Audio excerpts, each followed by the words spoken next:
Hello again everyone, and welcome back to the channel. In today's video we are going to be taking a comprehensive look at Microsoft Flight Simulator 2024. Microsoft's newest sim has of course been eagerly anticipated by the simming community, so we're going to be running through a full review of the sim. We're going to be touching on its strengths, its weaknesses, its features, game modes, aircraft selection, the online nature of the platform, etc. Hopefully by the end of the video you'll have a clear idea of what the sim has to offer, and you can decide for yourself, if you haven't done so already, whether or not Microsoft Flight Simulator 2024 is worth your hard-earned money. Today's video will be split into chapters, so you should be easily able to find the information that's pertinent to you. We're basically going to be working our way through each menu and game mode within Microsoft Flight Simulator 2024. We'll try a couple of challenges and perform a few short flights along the way. Our primary focus for the flight today, however, is to look at the sim more holistically. We're not going to be focusing on any one flight per se, there'll be plenty of time for that in future videos. Once we've explored our way around the Microsoft Flight Simulator 2024 platform, we'll then of course finish up the video with my conclusions, and there we'll be discussing flight modelling, systems depth, realism, add-on compatibility and things of a similar nature. In short, this video is intended to be a buyer's guide for those of you looking to move across to the new platform, or perhaps those of you who are now looking to get into flight simming as a result of 2024's release. It is worth noting that I run the sim on a PC, so most of the information should be relevant to both users, but do bear in mind if you are on the console, there may be one or two differences between what you see here in the video and your own experience. As always, I really hope you enjoyed the video and find it to be of use. If you do, please consider giving it a like and subscribing to the channel. And if you would like to help support the channel further, you can do so by becoming a channel member or patron. With that out of the way, let's now load into the sim, and we can see what Microsoft Flight Simulator 2024 has to offer. Okay, so here we are then in the main menu of Microsoft Flight Simulator 2024, and it's probably worth initially just briefly touching on the purchase and installation process. I purchased the sim through Steam and I purchased the Premium Deluxe version of the sim. We'll talk more about that later on. The download from Steam itself was around 8 GB, I believe that installed onto the disk drive at around 11 GB. One of the first issues that I noticed, I elected via Steam to install the sim onto the D drive of my PC. Instead though, the primary Microsoft Flight Simulator folder still installs onto my C drive. Overall though, the installation process was fairly straightforward, pretty quick as well. Obviously though, to some degree that will depend on your internet connection speed and as well your hardware. Once you have Microsoft Flight Simulator downloaded, you can then run the sim for the first time. Initially, you'll have to sign in via your Xbox account, which for me at least I did encounter a little bit of a bug there.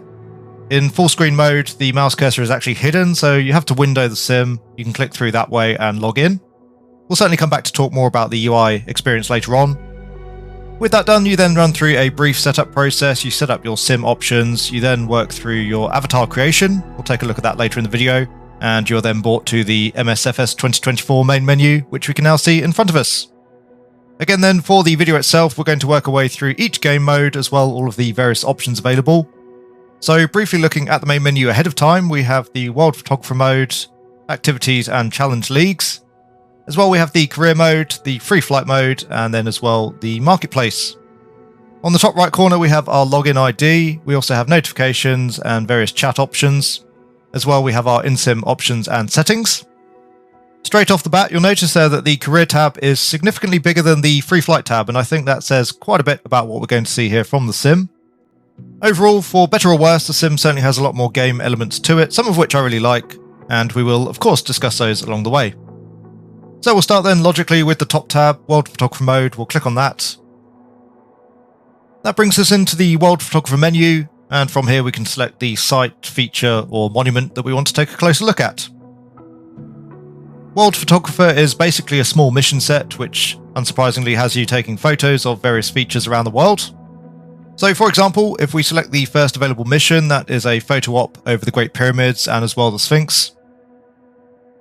The world map within MSFS 2024 is quite dynamic, so you'll then be brought into the appropriate location. You'll actually load into the sim as well via the map. I'll demonstrate that later on. And as indicated here on the screen, we have various criteria to meet in terms of our photographs, so we require 3 photographs for the op here today. And essentially here we'll be using a combination of the aircraft and as well the new and absolutely amazing first-person walking mode within the sim to capture our photos.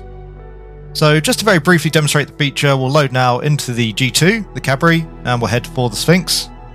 We'll just capture one of the photos here that's required for the mission, and we'll demonstrate everything as we go.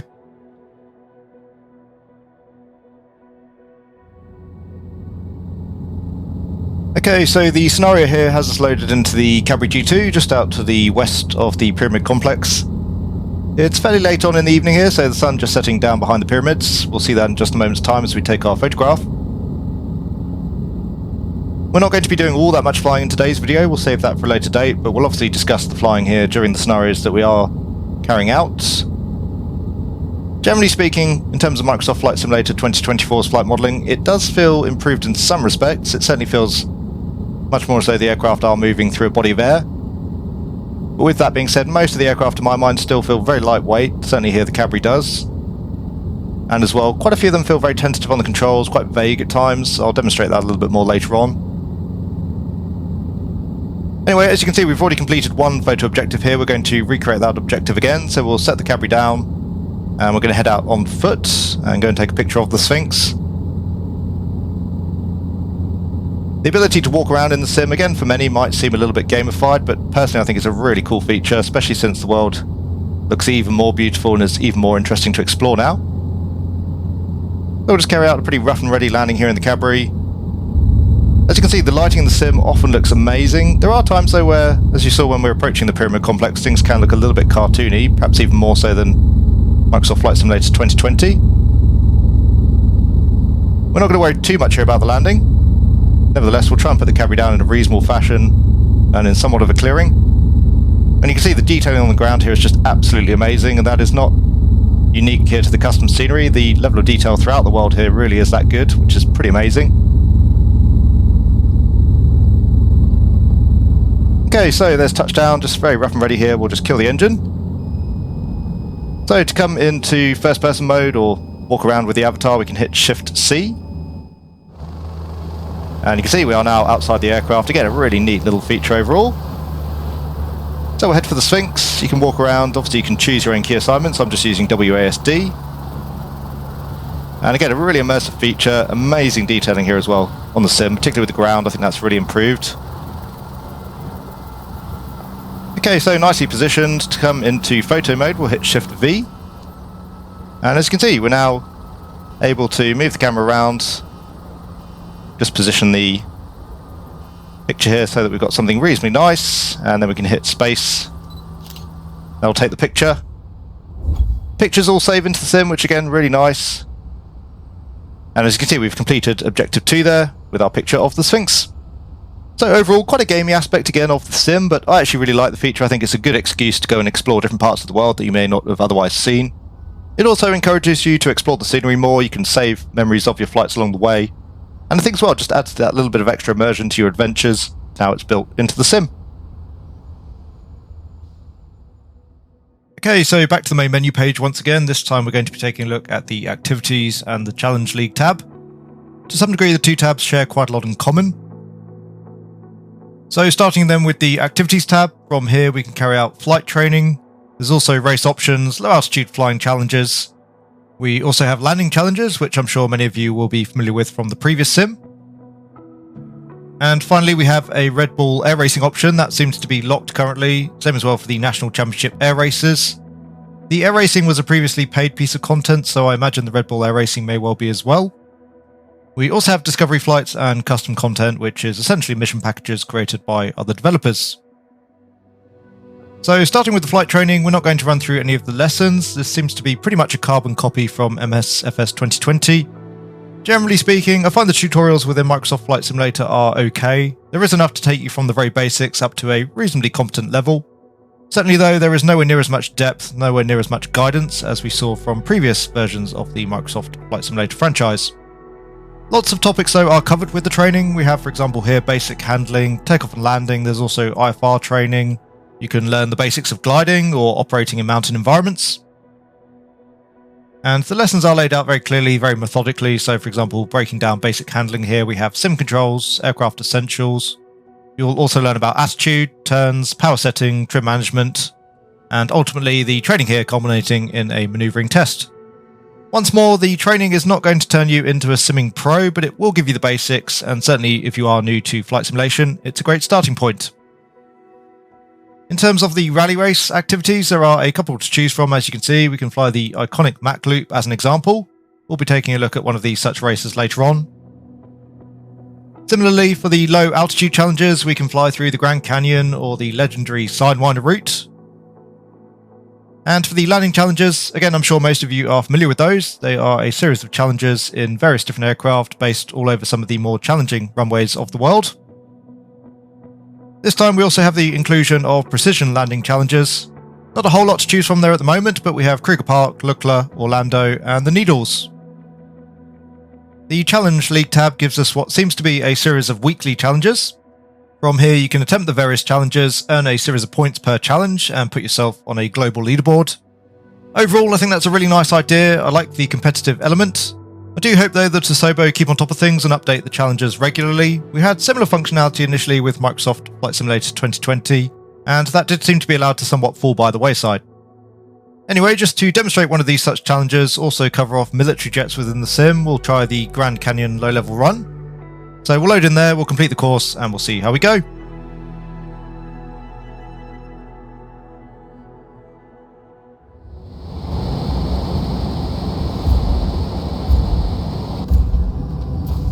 Okay, so we're now in the cockpit of the F-18, and as you can see we've got a ghost race here that's based off our previous run. Just made one run of the course already to get a little bit of a feel for the layout. So just coming through the second set of gates, we'll roll inverted, bring ourselves back down towards the ground. Overall the F-18 I find is one of the better handling aircraft in the sim currently, though the controls still become very heavy here as we approach 600 knots, and I assume that's some sort of flight control protections kicking in. So really having to come back on the stick to get the aircraft to respond at those sorts of speeds.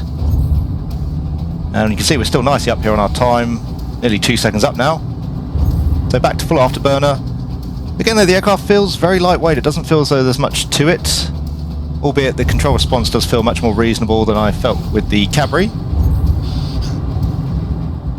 So approaching gate 9 now, and nicely up here on our time. The world record's around minute 20, which is incredible. They're doing 500 knots now, and again the controls are pretty twitchy. You can feel some sense of the aircraft moving through the air, which I do like, but I think there's still quite a bit of work to be done overall on the flight modelling. Hard back now on the stick.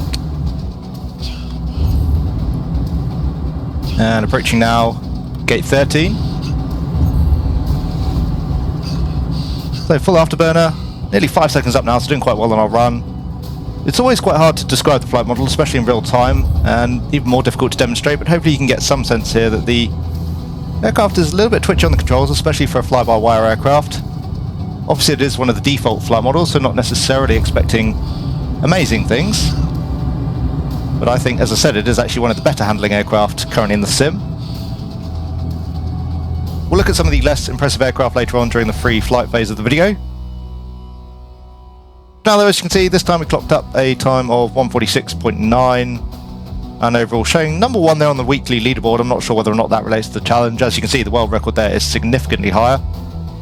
So again, of course, a pretty gamey aspect to the sim, but overall enjoyable enough scenarios, and I really like the idea of having a weekly challenge where people can compete in various scenarios and try and get themselves up on the leaderboard. I think that just creates more community cohesion, more competition. I think overall that's a really nice thing to have.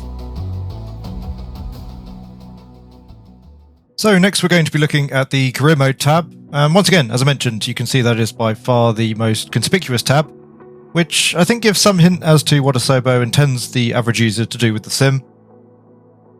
As we briefly talked about earlier on, when you first load into Microsoft Flight Simulator, you'll be asked to create a custom avatar. We'll talk through that process in just a moment, but here we have my custom pilot avatar. When you first start your career, you are asked to choose a base location. That can be anywhere around the world, although there do seem to be some limitations in terms of which airfields you can actually pick. For example, you can't pick very small airfields, neither can you pick the larger ones. I assume you need to work your way up the system, gain some more credits before you can move to those. So, being a British flyer, for the purposes of demonstration here today, I chose Wickham Air Park, or Booker Airfield. That's located just outside of High Wycombe. It's in the south of the UK. It's from this initial location that we'll be carrying out our training, running through some of our earlier flights and challenges, and establishing our career path. Just before we jump into that, we'll run through briefly the avatar setup. Again though, this would typically all have been done during your initial setup of the sim. So when you first load into the sim, you'll be given the option here to create a custom character. We won't run through everything in complete depth here, but I'll just give you an idea here as to the avatar creation tool. So firstly, as you can see, we have presets available, multiple presets there which you can select from, giving you various pilot types. Probably though of more interest is the custom characterization tool, and as you can see, you can choose various different face types. I will say that the level of customization is not such that you can necessarily create an avatar that looks exactly like you. Certainly this chap here doesn't look very much like me. That was about the closest approximation I could get. On top of the face type, you can choose the body type, not too much by way of selection there. Again, you can see they all look rather similar. And as well, we can choose the hair type. There are custom color options as well for the hair. You can also choose the voice type. And in terms of apparel, we've got various selections here for the headgear, as well as eyewear. Clothing, again, with various color options. Same for leg wear and footwear. And as well, we have some custom uniforms. From here as well, you can select your co-pilot option.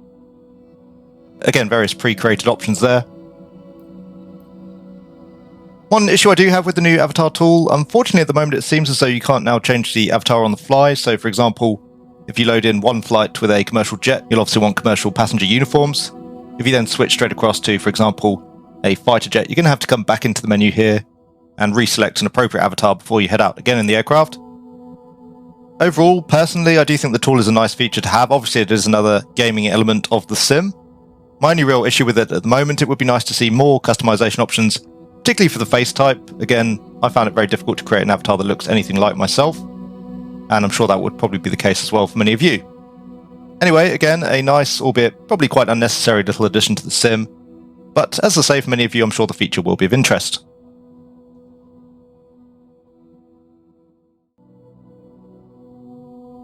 Okay, so arriving at Booker, as you can see, a little bit of customization there to the scenario with the Booker sign. Hello there. You must be INT0 Theblu, right? And unfortunately, the scenarios here for the career mode make use of text-to-speech, which overall I think is acceptable. Not the worst text-to-speech that I've heard by any means. I know other users aren't too happy with it. I presume given the scope of the career mode, it would be quite difficult to voice all of the various scenarios. Anyway, we'll just briefly run here through our interaction. Welcome to Booker. I'm Scott, the owner of this aero club. Again, nice that you do get customization there. It recognizes that we're at Booker, so it does make you feel that little bit more immersed in the scenario. Here at the club, we provide all the training lessons you need to get started and earn your private pilot license. I do think it's good that the sim makes you go through the basics, but I think it should also be an option to skip the training phase. You are essentially forced to do training here for the career mode. That being said, you can go straight into the PPL exam, so you can skip most of the training, just do the test and be on your way.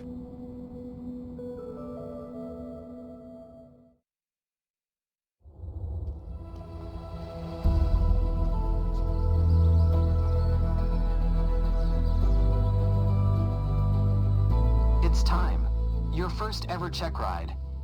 Start by removing the covers and chocks, then join me inside. Okay, so we just loaded outside the 172, and as you can see, a lot of the default aircraft now have chocks, covers, things of that nature, which is really great to see. And of course, those do need to be removed here ahead of the flight, so we'll take out the engine intake covers, go around to the side of the 172, and we can remove the static cover, as well the pitot cover, and as well here we need to finally remove the chocks. Looks as though the click spot there for those is a little bit off. We'll just come around the back. Really nice, the avatar there even ducking as we come underneath the wing. Okay, looks like we're going to have a little bit of trouble here with the chocks, so we'll probably skip that particular stage.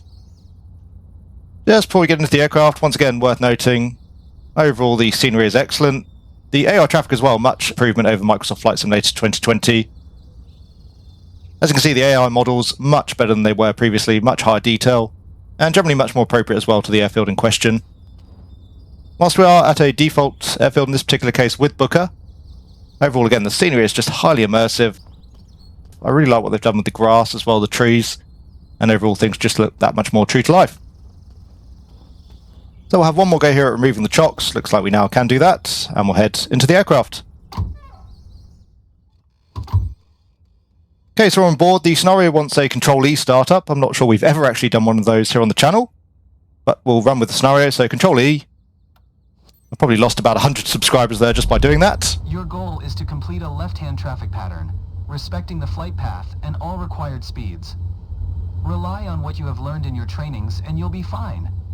Now, show me the best traffic pattern that you've got. Okay, so we need to hit enter here to announce the taxi.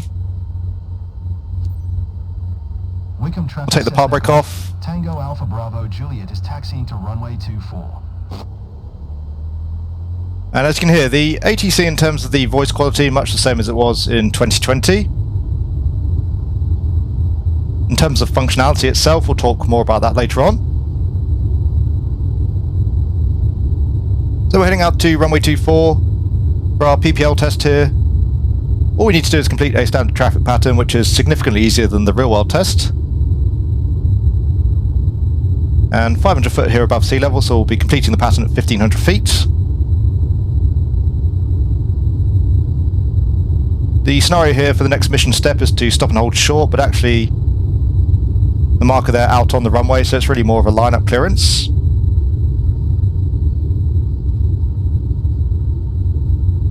They're just starting to come onto the brakes.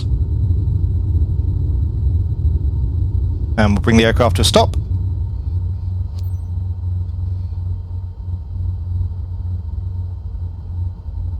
Okay, so again, hitting enter here to announce the takeoff.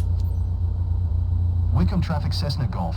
Tango Alpha Bravo Juliet taking off runway 24 left, closed traffic. So ready for the takeoff, take the landing lights on, same as well here for the strobes. Flaps look good, quick flight control check.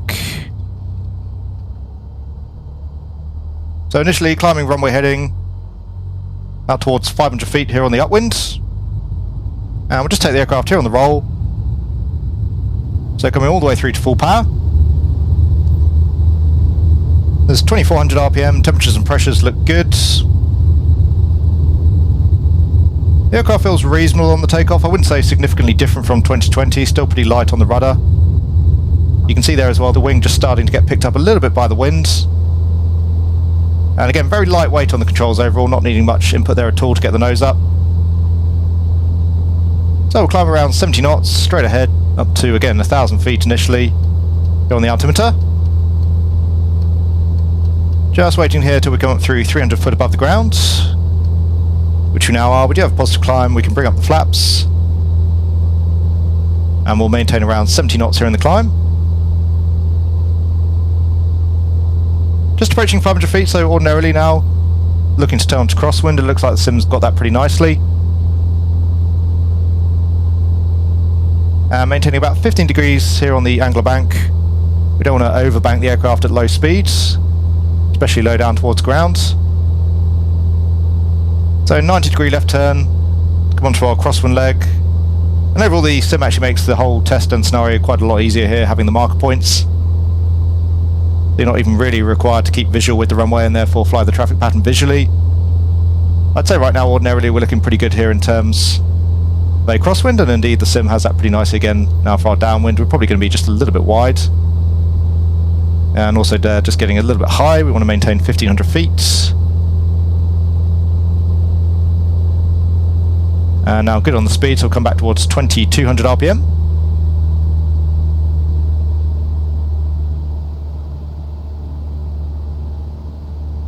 So nice established here on the downwind again, maybe just a little bit wider the runway. We'll get the aircraft in trim. For the downwind checks, the brakes are checked and off, undercarriage is down, mixture is rich, fuel pump is on, fuel quantities look good.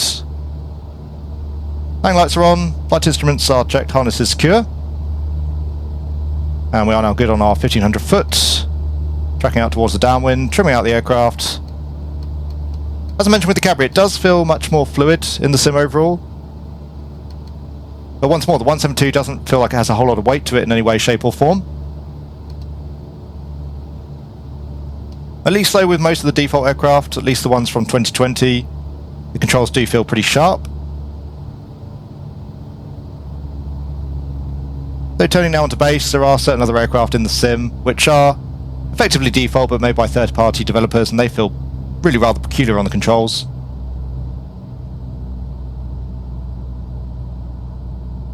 So turning now onto base, looking good visually, a little bit high currently. We'll come back off the power. Get the speed back into the white arc, and we'll start taking the flap. Again, we're pretty high, so we'll just come all the way through to full flap. And we can turn now down onto final.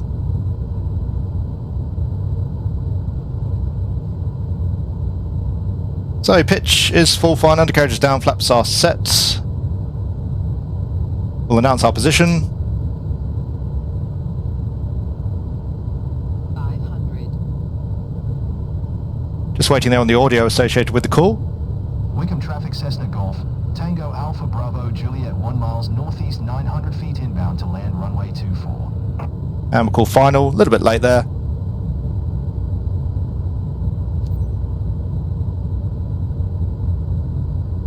Wickham traffic Cessna Golf, Tango Alpha Bravo Juliet is on final runway 24 to land. So once more, as you can see, the controls are pretty twitchy. There's touchdown. Probably could have stood to flare the aircraft just a little bit more. Overall though, a reasonable landing. Nicely on the centre line. We'll start slowing up. And the scenario here wants us to vacate off to the left. And then stop and hold short. So clear of the runway, we'll take the landing lights off, taxi light can go on, strobes can come off. Pitot heat and the fuel pump there as well can go off. We can retract the flaps. So pretty straightforward scenario there overall. Probably does require a little bit of finesse if you're not used to flight simming. But certainly if you are, again the PPL test pretty easy to pass. It costs 2,000 in-game credits, but once you've paid for it you can rerun the test as many times as you like for free. And hopefully here we're going to get a pass on our test, and that should release us into our Microsoft Flight Simulator 2024 career.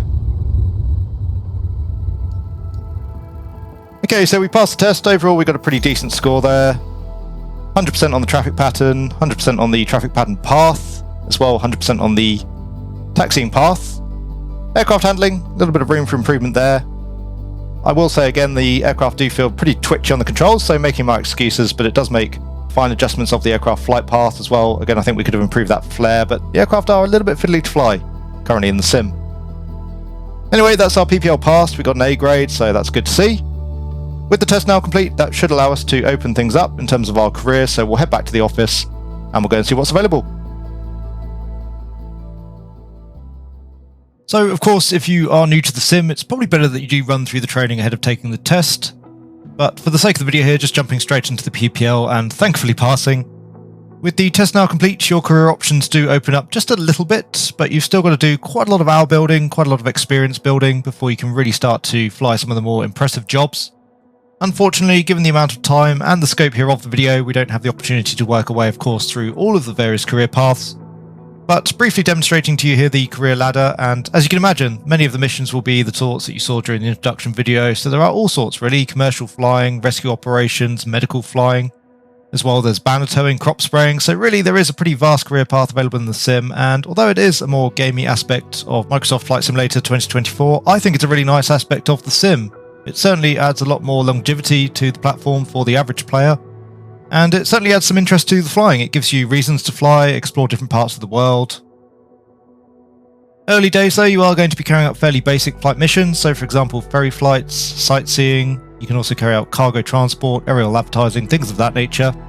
Again, just to get your hours built up, your experience built up, and again you will need to enhance your qualifications, so for example you'll need a complex engine rating, perhaps a multi-engine rating, an IFR rating before you can complete some of the more complex tasks.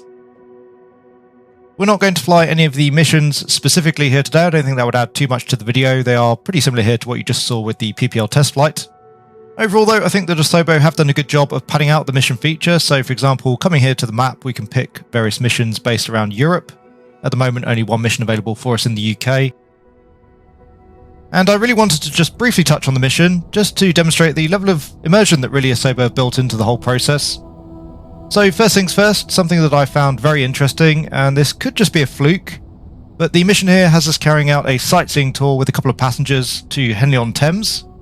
Henley-on-Thames is actually a genuinely really nice part of the UK. It is somewhere that you might actually want to go sightseeing, so I thought it was interesting that the sim chose that particular location. I don't know whether through AI or some sort of database specific decent locations are chosen, or whether you could just as easily end up touring an industrial estate. With your mission selected, you are taken out to the aircraft hangar. You're given the details of the flight that you're going to carry out. You're also given basic information in terms of what you require for fuel load. On the subject of fuel and aircraft loading, that can now be done via the EFB, which is actually available in Sim. You can use it in a number of menus. It's also available during the walk-around mode, and as well via the cockpit of many of the aircraft in Sim. One annoyance personally that I find there is the EFB tab is always available in first-person mode, which does kill the immersion a little bit, and there's certainly quite a few other little UI issues like that within the Sim. We'll talk about those later. So again, we're not going to run through things in any great depth here, but we'll say that we've planned out the flight. We are now headed on our first flight mission. We make our way out to the 172, once again making sure to remove the external ground equipment, just doing a quick once-over of the aircraft. And then the feature that I thought was a really nice touch, certainly a feature that has been made quite apparent during the trailers and pre-release footage of the Sim, but your virtual passengers will actually make their way out towards the aircraft. They'll board the aircraft, they'll be visible during the flight. The mission also has basic feedback from the passengers via, again, text-to-speech. I was hoping that the mission, again being a sightseeing tour, might perhaps give us some details about Henley-on-Thames as we go, perhaps through the use of AI and online databases, but that doesn't seem to be the case. The mission itself is actually, to be frank, a little bit tedious. You're essentially flying around the area at a given height and speed. The last flying option that we're going to be looking at here today, and the one that will probably be of interest to most of you, certainly if you're more quote-unquote serious simmers, is the Free Flight tab.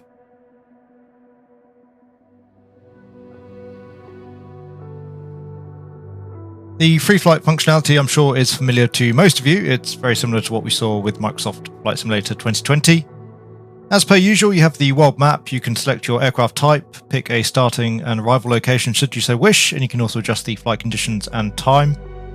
Once more, we'll discuss the UI again a little bit later on, but personally, I don't know what you think, I actually think the UI is somewhat of a downgrade from 2020.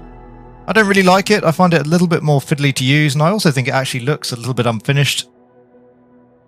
For example, here with the aircraft selection menu, the scroll bar is now horizontal and quite small, so a little bit fiddly to get with the mouse. Although you do here have the option to pick aircraft by category, and of course at the end of the day you can just search for the aircraft type you desire. There are quite a lot of new aircraft additions to the sim with Microsoft Flight Simulator 2024, and of course that is one of the big differentials between the standard, premium, premium deluxe and aviator versions of the platform. With the standard version of Microsoft Flight Simulator 2024, you'll get 63 aircraft. Briefly running through those, you get the L39, the Optica, the Air Tractor, the Airbus A310 by AnyBuilds, which as you'll know is essentially a study level aircraft for free. Similarly now we have the AnyBuilds A320, the A321LR and the Airbus A330, as well as the Beluga. We also have the Airbus A400M, the H125, a really nice little blimp. There's the Archer Midnight, a couple of Pitt Specials, the Beechcraft Bonanza G36, the Beechcraft King Air 350i, the Bell 407, the Boeing 737 MAX 8, the Boeing 747-8, the Boeing FA-18 Hornet, the Cessna 152, 172, 208, 400 and the CJ4.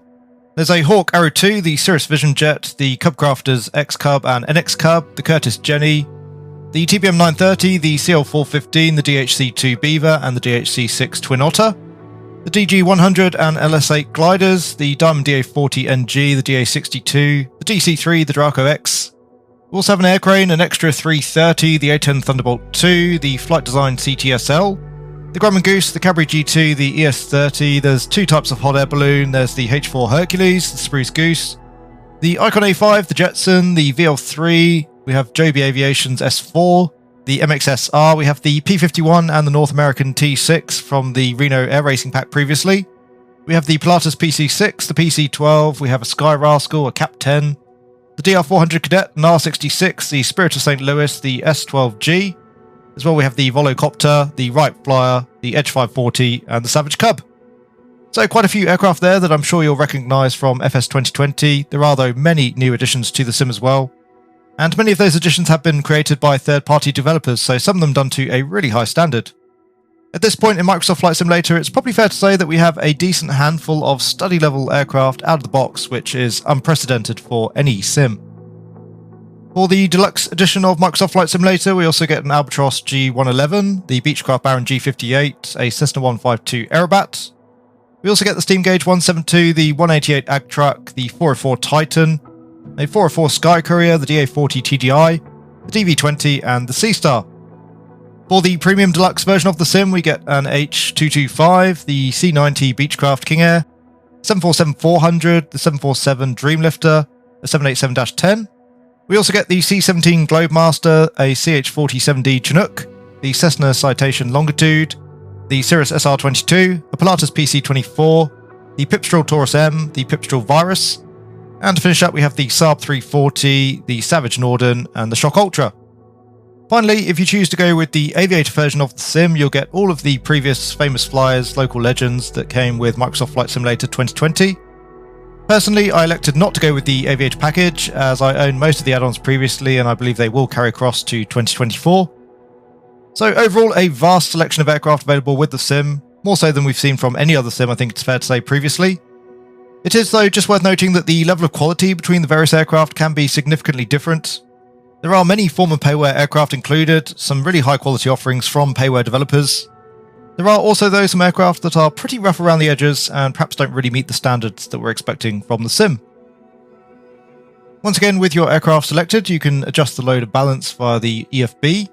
And for our very brief free flight here, we're going to be taking a look at the Unibuild's A321LR. We've already taken a brief look at rotary aircraft, GA aircraft and fast jets, so I thought this would be a good opportunity to take a look at the commercial jets. As well, the aircraft is reasonably high fidelity in terms of the system, so we'll briefly run through a setup and then we'll just carry out a very quick flight profile, again to demonstrate the flight modelling. So we're just going to let the flight here load in real time, just to show you the loading times of the sim. They are much improved over 2020, although again, primarily I think that's as a result of the streaming nature of the sim, only loading in what you need. So once more, this is just going to be a very quick, very rough and ready scenario. We're just going to load in to the jet. We'll run through a very brief setup. So when we load in, we firstly find ourselves on the ground in walk around mode, which I wish you had the option to skip that. The pilot is not going to be removing those sorts of things during a walk around, at least at a typical airline. Anyway, we'll skip that process for now. We'll head up to the flight deck. Okay, so we are now on Auckland's runway 23 left, and you can see there a little bit of live traffic. I believe that is actually based on real-world traffic movements. Interestingly though, as you can see, the weather pretty abysmal here currently, and just a few moments ago I was trying this same scenario, the weather was much improved, so looks as though live weather not still entirely accurate from time to time. We don't really want these conditions currently, so we'll just briefly come onto the weather menu, get rid of live weather, just go for scatter cloud. Once more, there is no arguing with the visuals here in the sim. Anyway, once more, we're just going to fly a very basic departure. We'll come back round for the ILS onto 2-3. We'll take the part brake off, through to 50% initially here on the M1s. And the engines are stable, through to the Flex MCT detent. And we have Manflex 40, SRS runway, auto thrust blue, thrust is set. Overall, the aircraft, again on the rudder, feels much like 2020, very sensitive, just coming up through 100 knots. There's V1 and VR back on the stick. The aircraft also very sensitive there on the controls during the rotation, wanting to drop the right wing there a little bit as well. This nav on the FMA will pitch for 15 degrees or thereabouts. Overall, the flight director is not looking too bad. We do have positive climb. We'll bring up the gear. So just waiting now till we're up through 1500 feet and we'll come back to climb thrust.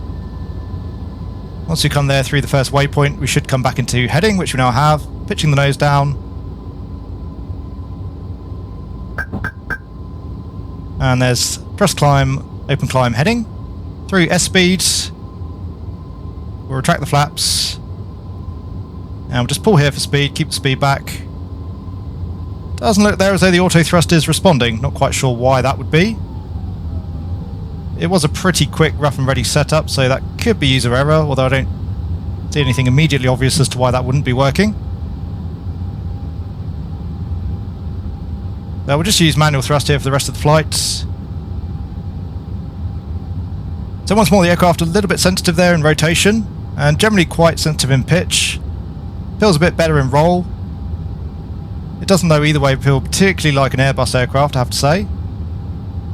Certainly the flight modelling here is not on a par with the likes of the Phoenix A320.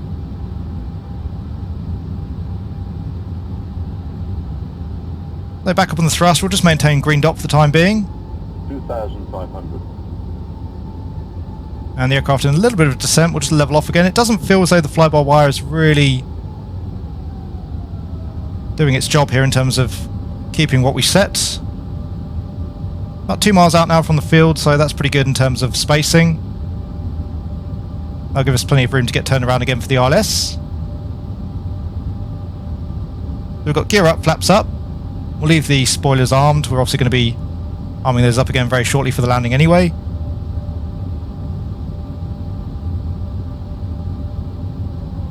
So just backing off the thrust again slightly. And just using the track there, looking pretty good now for our downwinds. About 3 miles out from the field, so once more, we're not going to have to worry too much in terms of the turn. We've got plenty of time to manoeuvre. A little bit of loading going on there as well. Really annoying that Asobo won't allow us to turn these sorts of UI options off still. We've got the loading wheel down there in the bottom right. We've still got that toolbar up at the top of the screen, and as best I can tell, again, no way of turning that off. Okay, so the flight directors are off. We're on the performance page. We'll activate the approach phase. We'll take the LS push buttons. And we'll keep our speed for now. We're below VFE next, so we'll take flaps 1. Just having to do that at the moment with the mouse. I've tried multiple times to get a decent control setup here in the sim. Maybe it's just me, maybe I'm being dense, but I think that the control setup page of the sim is way subpar compared to 2020. 2020 overall was actually pretty good, but I find this one really fiddly to use. Not very obvious at times. And even if I am making a mistake, a good UI should sort of prevent you from doing that, really. Binding controls is easy enough, but clearing out the bindings again is more difficult than it needs to be. And then often when I do assign a control, it creates a whole new profile. Those profiles then disappear at points as well. It's not immediately obvious. I think each aircraft has its own profile, but you should be able to carry those across between all different aircraft types. So about 2,200 feet, we'll be turning in around another mile or so there based off the ILS DME. We'll get the speed back now towards 180. And we'll take flaps 2. Once more, this is no sort of tutorial on visual approaches or anything of that nature. It's just to give the aircraft a bit of a whip around the block, see how it flies, see what it feels like. We'll bring the speed back now towards 160. And we'll take the gear down. Once again, we've already got the spoilers armed. And we're still about 2.5 miles out from the runway centerline, so we'll shallow up the turn a little bit. Maintaining 2,300, just coming up on 160 knots. If I sound like I'm being critical of the aircraft, I don't mean to be. Once again, this is a default aircraft. That is pretty amazing. And certainly pretty unprecedented in terms of what we've had previously in sims. But I am trying to approach this video to some degree from a more serious simmer's point of view. I think that's mainly what the channel caters towards. So just be cognizant if you are looking towards the default aircraft options, you're probably still not going to get the study level experience that you're looking for. Again, the flight model is certainly not on a par with the likes of the Phoenix Airbus A320. Still pretty high here on the glide currently, so we'll come back off the thrusts, increase our descent rates. And just visually now keeping an eye out for the fields. 2,000 feet, 5 miles, just coming onto the glide. We'll take a little bit more drag, we'll go through to flaps 3. And in fact, we'll just come straight through to flaps full. We can set 140 now on the speed, we'll use that as the approach.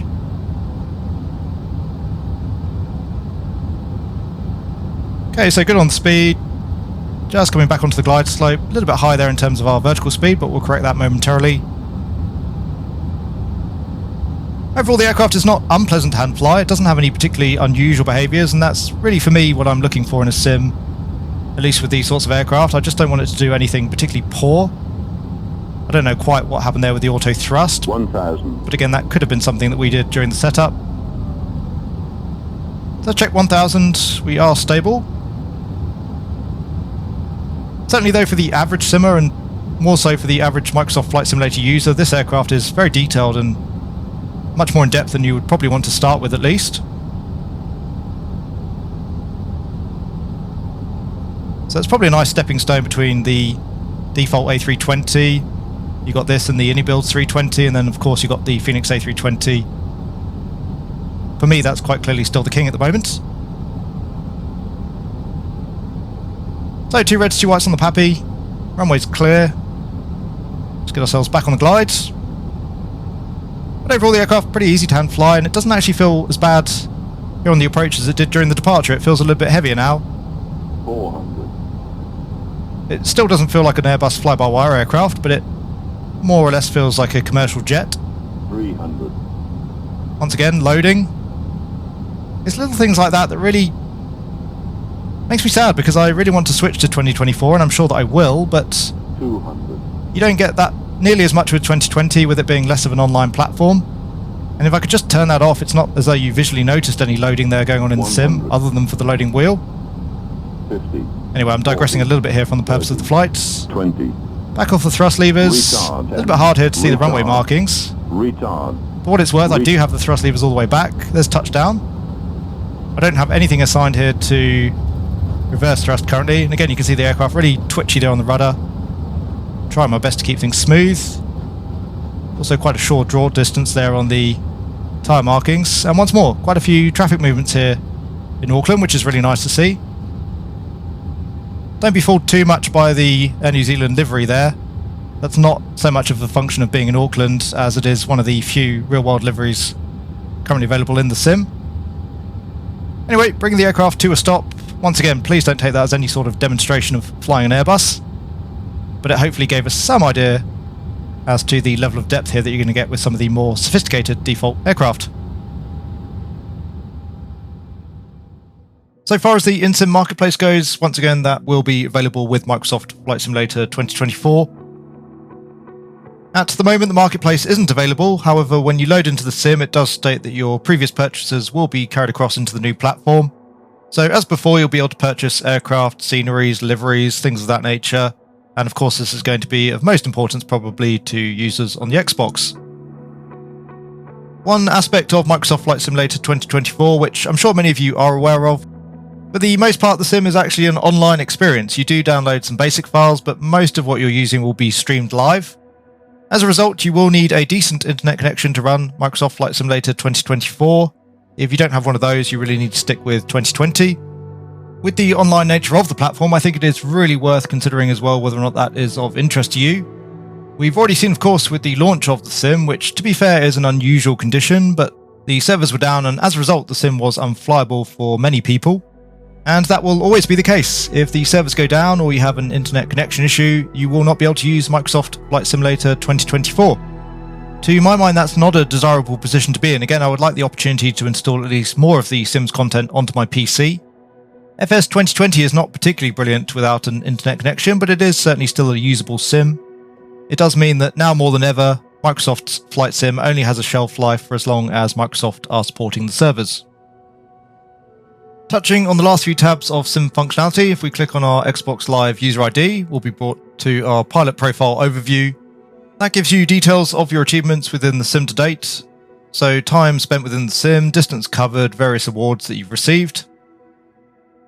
We have a statistics page, which gives you, again, various data regarding your time in the sim. And as well, a more typical logbook, which outlines all of your flights carried out within 2024. Lastly, looking at the settings options, we're not going to run through everything here. Much of it will be familiar from 2020. We are though just going to touch on a few settings that I thought will be of interest since they are new to the platform. So firstly, for the general settings, and again, I don't really like the UI. I don't think it's all that user-friendly. The tabs are a little bit more confusing, a little bit harder to click on. It's obviously not bad, it's not unusable, but I do think it is a downgrade from 2020. Particularly now when it comes to setting control bindings, I find that's taken a big step backwards. It's definitely the most egregious example of the updated UI. In terms though of graphics settings, the main features to note here is the dynamic frame target. I believe using this setting, the sim will actually adjust its visual fidelity on the fly to maintain a target FPS. I've had that turned off for the videos here today, but that is obviously useful, perhaps if you're running a lower spec machine. Once more, in terms of data, Microsoft Flight Simulator 2024 is very much an online sim. As I've mentioned, most of what you'll be seeing in the sim you'll be streaming from the servers. So not only will you need a decent internet connection, but the rolling cache no longer optional, you actually have to set one.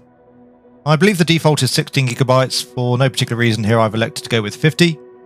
And in terms of traffic, we discussed it briefly already, we'll discuss it more at the end, but the AI traffic now actually quite nice within the sim. Certainly much more detailed visually, and the real-time traffic now works correctly, so you will see real-world aircraft moving around as you fly. Anyway, that does finally wrap up our overview of the sim. We are now going to finish up the video here with a conclusion section.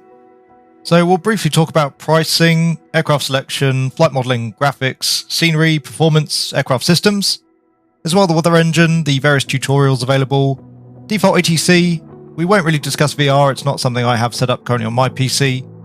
We'll also discuss third-party add-ons, and finally I'll give you my overall thoughts on what I make of Microsoft Flight Simulator 2024.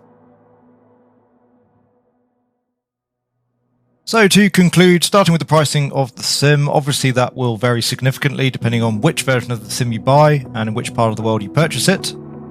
As with most things financially related, whether or not something is good value really depends on your own personal circumstances and preferences. That being said, personally I do think Microsoft Flight Simulator 2024 offers good value for money. You do of course have the standard version for those on a tighter budget, but if you do purchase the more expensive versions, you do of course get a greatly increased selection of aircraft as well as a few more custom airports.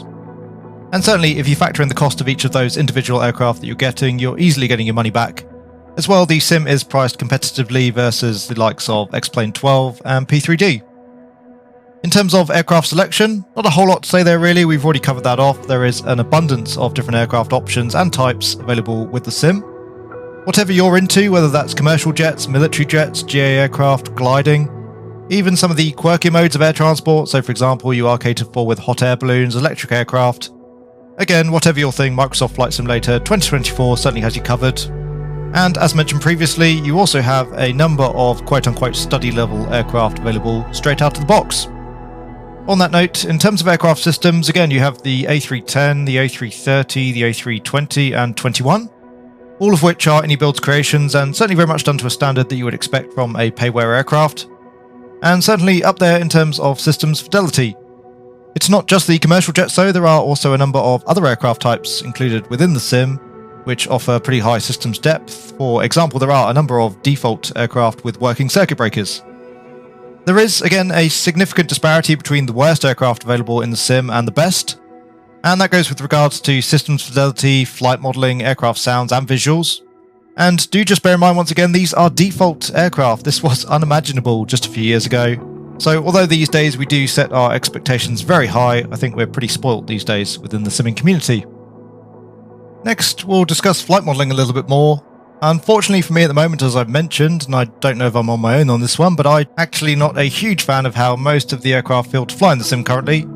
The aircraft certainly do feel more alive, the flight model does feel more nuanced, there are certain aspects that are much improved, for example the ground interaction. It's just that for me at the moment, most of the aircraft do feel very lightweight, I would say more so than 2020. As a result, quite a few of them are rather nervous on the controls, they feel somewhat hollow. At least though again now the aircraft does feel as though it's moving through a body of air. So as I mentioned a couple of times during the video, I think the foundations are there, they are solid, I think things can be improved upon. And once more, we're looking at default aircraft, it's actually the capabilities of the sim that matter. And in that regard, Asobo have certainly overhauled Microsoft Flight Simulator 2024 in terms of the flight modelling and its capabilities. So as usual, we'll probably be looking towards third-party developers to make full use of that, and hopefully give us some really epic aircraft for the sim. Graphics, I don't think there's too much point on touching on there, it is without a doubt the most beautiful flight sim available for your home PC. Without a doubt 2024 is leaps and bounds beyond the competition. The lighting is breathtaking, the clouds look much improved over 2020. Generally, everything looks a little bit more crisp, a little bit more clear, and details around the visual world much enhanced over what we've seen previously. So again, the AI aircraft are very nicely modelled, and you can pretty much just put your aircraft down anywhere on the planet, pick any random field, get out, walk around, and the scenery will look pretty much as good as any first-person title, which is truly amazing. On the subject of scenery, once again, without a doubt, Microsoft Flight Simulator 2024 has no competition. 2024 actually manages to make 2020 look pretty dated in terms of the scenery, that's quite an achievement. New and improved trees, the terrain much improved as well, you don't get those smeared textures up the side of mountains anymore. The big one for me though is just how well the ground is rendered, as you saw there during the brief photo op in the Cabri.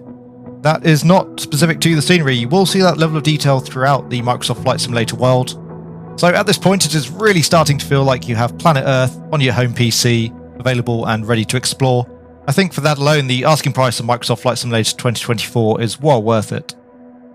In terms of sim performance, a little bit tricky to nail that one down. Anecdotally, overall it did seem as though performance with 2024 was somewhat improved over 2020. I was using DLSS frame generation, but when the sim was working well, it was very smooth. And whilst I couldn't tell you what the FPS was specifically, there was absolutely no issues there. I didn't feel any FPS loss. What you do get though is a fair bit of stuttering, I think, as things are loading in and out. And again, whilst the loading times themselves are much improved, you can load into the sim within a minute or so, you can load into a scenario within just a few seconds. Pretty much everything that you do now in the sim will come with some sort of micro-loading scenario, so in a way it actually feels more laborious to use the new platform. So far as the sim's weather engine goes, that seems to me to be building upon what we saw with 2020. It's not a complete overhaul. So you do of course get live weather, there still doesn't seem to be an option for historic weather. And outside of that you just get the few basic preset weather scenarios that we saw with 2020. Weather depiction though certainly seems to have been improved, particularly with regard to the visual rendering of the clouds. It also seems to me that the somewhat overdone turbulence effects within the sim are still there. Even flying a 321, for example, you'll get tossed around in fairly benign conditions. The tutorials I think we've covered off, not the best. I still miss the days of FSX, FS 2002, 2004. We used to have in-depth tutorials with real-world instructor input, detailed lessons that really let you understand the principles of flight and help you improve as a simmer. These tutorials are not that, but again, they do give you the basics. They will allow you to enjoy the sim and develop your various skills to some degree. So far as the default ATC system goes, again, that maybe has received a few tweaks here and there, but it hasn't had a drastic overhaul, which I think many of us were hoping for. The system still uses somewhat unconvincing text-to-speech, and the phraseology still isn't spot on. So once more, if you want a realistic ATC environment, you're better off with the likes of VATSIM or various other ATC solutions. Lastly, in terms of third-party add-ons, I haven't tested things exhaustively, but I did try briefly installing a third-party scenery and aircraft into the community folder. I had a go with the Flying Iron Spitfire. That did seem to load in visually just fine. I wasn't getting any sounds though in the sim with it, and there were one or two cockpit controls also that were inoperable. So the aircraft not really flyable in its current state, and that probably doesn't bode well for the early days of Microsoft Flight Simulator 2024. I know that a lot of devs are scrambling to get their aircraft up to date, but given that the Flying Iron Spitfire is not particularly advanced in terms of any external programming, for example, I was quite surprised to see there that there were significant issues with the add-on. And it does mean that for the moment you're mostly going to be stuck with the default aircraft in the sim. Third-party sceneries though, I just tried Burning Blue Design's Sandown Airport, and that seemed to work pretty well. Didn't seem to have any issues there, at least that I could tell. So for the time being, you should be okay with third-party sceneries in the sim, but you probably are going to have to wait some time before you can fly your favourite MSFS 2020 add-ons. To conclude then, what do I think of Microsoft Flight Simulator 2024 at the moment? At this moment in time for me, there is a pretty clear distinction between what the sim does well and what requires further work. If you are the type of simmer that enjoys bush flying, having some adventures, exploring the world, perhaps playing with your friends online, then without a doubt Microsoft Flight Simulator 2024 is the best sim that we've ever seen for this sort of flying. In that regard, the sim is an absolute triumph. It's visually beautiful, visually interesting to explore, and once again you basically have a one-to-one recreation of the world with a plethora of different aircraft types with which you can have fun and have some genuine flying adventures. Coupled with the challenges, the competitive element there, and as well of course the career mode, Microsoft Flight Simulator 2024 certainly caters very well to the casual market, and I think as well to the more serious simmer, again depending on the type of flying that you're doing. Where I think the sim currently falls short, at least for me, is with the more quote-unquote serious simming. At the moment, I don't think that 2024 feels quite as mature. We are obviously missing a lot of our favourite add-ons currently from the sim. That hopefully won't take too long to be rectified. Again, I think there are aspects of the flight model that need to be addressed, and I suspect it will take time for developers to do that as well. And if, like me, you're pretty into your simming, you probably have a whole host of third-party aircraft, apps, sceneries, tools, all installed in your community folder of 2020, many of which won't currently be available for 2024. So in my opinion, if that is you, if you are that kind of simmer, you're probably better off sticking with 2020 for the short term, giving Microsoft Flight Simulator 2024 a little bit more time to mature, and then you can jump straight in a little bit more easily and slide straight into the sort of flying that you want to do. Overall, has Microsoft Flight Simulator shifted more towards the gaming end of the spectrum? Well, yes and no. Certainly there are more gaming aspects now to the sim, many of which I personally welcome, a couple of which I don't. At the moment, to me, the sim does feel a little bit more gamey than a mature version of 2020 with a whole host of add-ons installed. But it is pretty clear that the core engine of 2024 is more capable, certainly graphically, but I think as well aerodynamically. So as with most flight simulators over the years at release, if you want to jump straight in and start having fun, any server issues aside, I think that Microsoft Flight Simulator 2020 is already there. If though you do want a more particular experience within the sim, a more high fidelity experience, then you're probably better off just biding your time and just giving things a few months to let the dust settle. Once again, ladies and gents, I do hope you enjoyed the video. If you did, please consider giving it a like. If you want to see more content from the channel, then please do consider subscribing as well. And once more, if you would like to help support the channel further, you can do so by becoming a channel member or patron. I'll leave a link to both of those down in the video description below. To my channel members and patrons, a very big thank you once again. And thanks to all of you for watching. I do hope you are having a great day wherever you are. We'll be back for some proper flying in Microsoft Flight Simulator 2024 soon enough. So I will see you all again soon.